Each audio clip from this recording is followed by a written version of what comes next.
현재 한국은 여러 개발도상국에 도움을 주면서 나라 간의 우호적인 관계를 맺어나가고 있습니다. 개발도상국이란 선진국에서 채택이 되고 있는 기술이나 지식이 아직 충분하게 보급되지 않아 근대화 경제 개발이 뒤처지고 있는 나라라고 보시면 되는데요. 이러한 개발도상국에 한국이 직접 방문하여 건설 등을 통해 도움을 줌으로써 각국에서 이를 주목하고 있습니다. 그 중에서도 관심을 가져볼 만한 나라가 바로 파키스탄입니다. 특히 지난번에는 홍수로 인하여 파키스탄의 3분의 1가량이 물에 잠겼을 정도로 엄청나게 큰 피해를 보기도 했었습니다.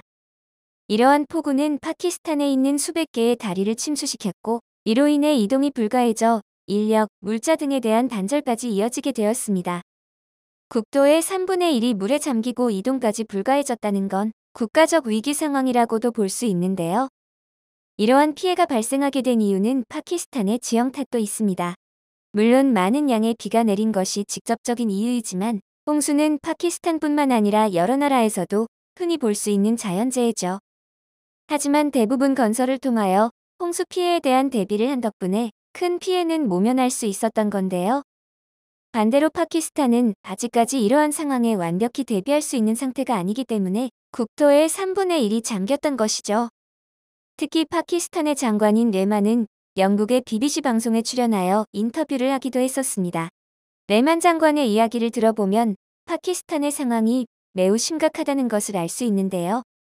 레만 장관은 파키스탄의 국토 중 1/3이 물에 잠겼지만 물을 퍼낼 마른 땅이 존재하지 않는 상황이다 라며 현재 상황을 발표하기도 했습니다.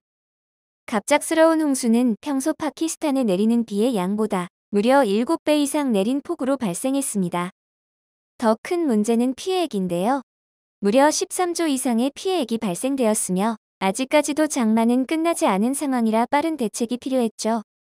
한국도 지난 장마로 인하여 많은 피해가 발생했었지만 기존에 보유한 기술 덕분에 빠르게 복구할 수 있었습니다. 이미 걷잡을 수 없이 악화된 상황에 결국 파키스탄 개발기획부 장관은 한탄을 할 수밖에 없었습니다. 약 5년이 지나도 피해를 복구하기 힘들 것이라고 발표하며 상황의 심각성을 알리기도 했죠. 상황이 어느 정도였는지 설명드리자면 파키스탄은 인도와 오랜 앙숙 관계였습니다.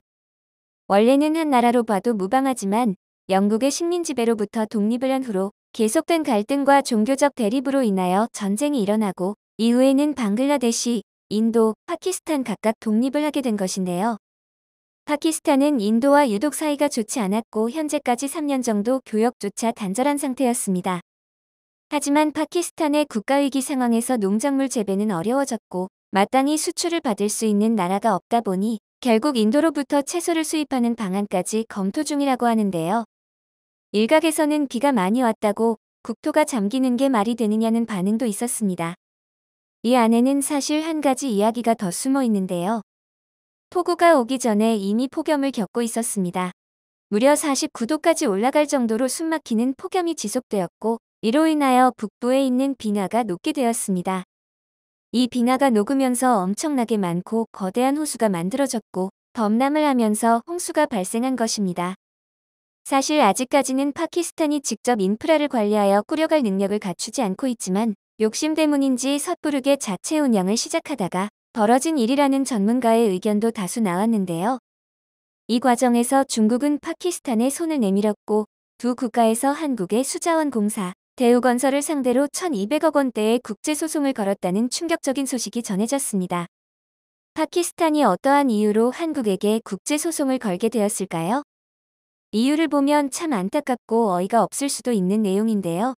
당시 당국의 부실한 행정 때문에 사업비가 증가했다는 내용이었습니다. 이 국제소송은 런던 국제중재법원을 통해 진행이 되었는데요. 2021년 9월 파키스탄에 한국이 파트린드 수력발전소를 건설했었습니다.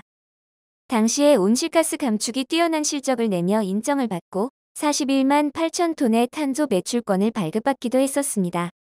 그렇게 12월까지 약 4개월간 판매를 한 수익은 무려 126억 원인데요. 한국의 도움으로 엄청난 수익을 내고 안정적인 기반을 만들어가는 과정에서 갑작스럽게 파키스탄은 중국과 손을 잡고 한국에 소송을 걸게 된 거죠. 이러한 상황에 한국은 더 이상 파키스탄에 도움을 줄 수 없게 되고 현재는 완전히 파키스탄에 손을 뗀 상황인데요. 아이러니하게도 한국에서 파키스탄에 손을 떼자 눈에 보이는 피해가 속출하고 있다는 소식이 들려왔습니다.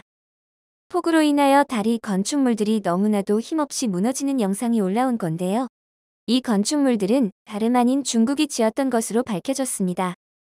건축물을 지었다면 해당 건축물이 파손되었을 때 보수나 유지관리 등 추후관리도 함께 진행이 되어야 하는데요. 하지만 중국은 여전히 파키스탄에게 보수와 유지 등 추후관리를 전혀 해주지 않고 있다고 전해졌습니다. 여기서 궁금한 점은 이미 중국이 후조치를 잘 취하지 않고 무책임한 태도를 가지고 있다는 것은 전 세계가 알고 있는 사실인데 왜 파키스탄은 한국을 배신하면서까지 중국을 믿고 중국을 통해 건축물을 지었던 것일까요? 그 이유는 바로 1대1로라는 정책 때문이었습니다. 비슷한 정책으로는 미국의 마셜 플랜이 있는데요. 미국의 마셜 플랜은 원조 대상국의 물자, 국민을 통해 대상국 경제를 활성화시키자는 취지를 가지고 있죠.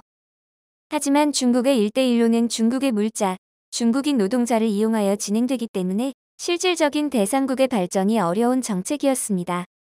사실 중국만 돈을 버는 사업 그 이상 이하도 아니라고 할 수 있는데요. 1대1로 정책의 문제점은 이뿐만이 아니었습니다. 기존에 보유한 잔고가 부족하여 부채를 통해 참여를 한 국가가 빚을 갚지 못한다면 이 인프라는 모두 중국 기업의 소유가 됩니다. 파키스탄은 이 정책의 참여국이었던 만큼 중국을 믿고 움직여왔고 특히 이번 홍수로 인하여 피해가 발생되면서 악재가 겹쳤던 것이죠. 이 1대1로 정책은 건축물뿐만이 아니었습니다. 전기산업 역시 중국의 지원을 통해 설립하게 되었는데요. 이 과정 역시 빚으로 인하여 진행이 되었고 파키스탄은 엄청난 금액을 감당하기 힘들어했습니다. 이러한 부분을 알고 있었던 중국은 모른 척으로 일관했고 더 이상 버틸 수가 없었던 파키스탄은 IMF 구제금융을 받게 되었습니다. 이 기회로 파키스탄은 1대1로를 중간에 그만두기 위하여 중국과 예정되어 있던 다리 건설까지 취소를 하게 되었는데요. 하지만 빚은 여전히 갚지 못하여 계속 힘든 상황이 유지되었죠. 반대로 한국은 이미 건설 분야로 세계적인 인정을 받고 있고 자체적인 정책을 통하여 여러 우호국가와 관계를 만들어 나가고 있습니다. 중국의 1대1로와 달리 한국의 정책은 EDC프로 차관 형식입니다. 즉, 빌려준다는 것으로 보시면 좋은데요.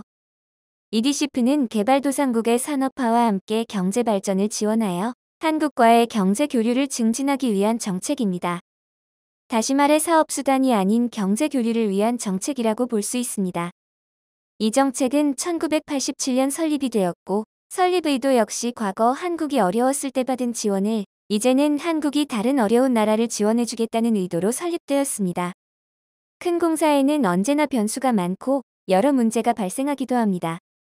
하지만 한국은 어떻게 해서든 마감 기한을 지키고 유지 보수나 여러 추후 관리까지 꼼꼼하게 진행하여 현재 많은 국가에서 한국을 눈여겨보고 있는데요. 옛날 한국은 정말 힘들고 먹거리조차 풍족하지 않아 힘들게 살아왔지만 어느덧 개발도상국을 도와줄 정도로 많이 성장하게 되었습니다. 같은 아시아이지만 한 나라는 자신의 이익을 위하여 사업수단으로 어려운 나라를 이용하여 더욱 힘든 상황으로 빠지도록 하는 모습을 보여주었습니다. 한국은 큰 소득이 발생하지 않아도 우호적인 관계를 위하여 참여하고 도움을 주는 모습에서 해외 네티즌들의 비교 반응이 끊임없이 올라오고 있습니다. 한국은 현재 건축물 건설뿐만 아니라 담수를 만들어내는 등 다양한 국가의 여러 기술을 투자하여 외교적인 정책을 실시하고 있는데요. 현재 빠르게 기술이 성장하여 세계 상위권에 자리한 만큼 앞으로도 꾸준한 모습을 보여 더 성장하는 대한민국을 기대해 볼 수 있을 것 같습니다. 영상을 끝까지 시청해 주셔서 감사합니다. 구독과 좋아요는 영상 제작에 큰 힘이 됩니다.